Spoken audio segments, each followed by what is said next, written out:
انفجرت القنبلة الإسرائيلية على حافة الحفرة التي كان يرقد فيها مع عدد من جنوده، وما إن هدأت غيوم الدخان والغبار حتى بدا في مكانه لم يبرح.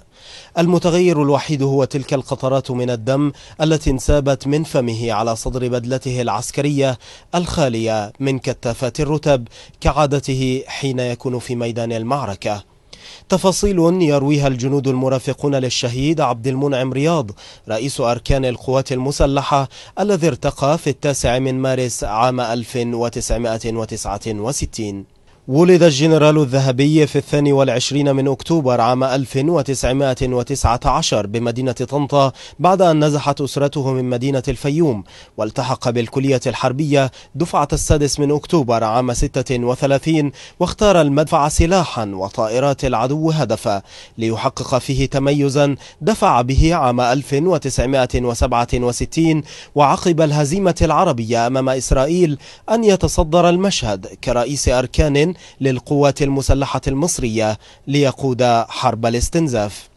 حقق الفريق عبد المنعم رياض انتصارات عسكرية في المعارك التي خاضتها القوات خلال حرب الاستنزاف، مثل معركة رأس العش التي منعت فيها قوة صغيرة من المشاة سيطرة القوات الإسرائيلية على مدينة بور فؤاد المصرية، وكذلك تدمير المدمرة الإسرائيلية إيلات في 21 من أكتوبر عام 67، وإسقاط بعض الطائرات الحربية الإسرائيلية خلال عامي 67 و 68، وكذلك تدمير 60% من تحصينات خط بارليف الذي تحول من خط دفاعي إلى مجرد إنذار مبكر. صمم الخطة 200 الحربية التي طورت بعد ذلك لتصبح خطة العمليات في حرب أكتوبر تحت مسمى بدر. ورأى الفريق أن يشرف على تنفيذ الخطة المصرية لتدمير خط بارليف خلال حرب الاستنزاف بنفسه، وتحدد يوم السبت 8 من مارس عام 69 موعدا لبدء تنفيذ الخطة. وفي التوقيت المحدد انطلقت نيران المصريين على طول خط الجبهة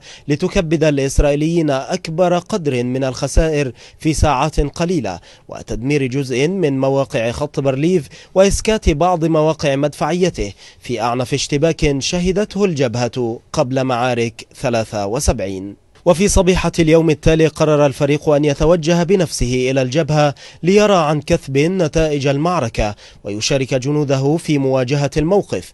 قرر أن يزور أكثر المواقع تقدما والتي لم تكن تبعد عن مرمى النيران الإسرائيلية سوى 250 مترا لتسقط القنبلة على الموقع ويرتقي الجنرال الذهبي شهيدا، مخلدا ذكراه بمقولته الخالدة: إذا حاربنا حرب القادة في المكاتب بالقاهرة فالهزيمة تصبح لنا محققة، إن مكان القادة الصحيح هو وسط جنودهم وفي مقدمة الصفوف الأمامية.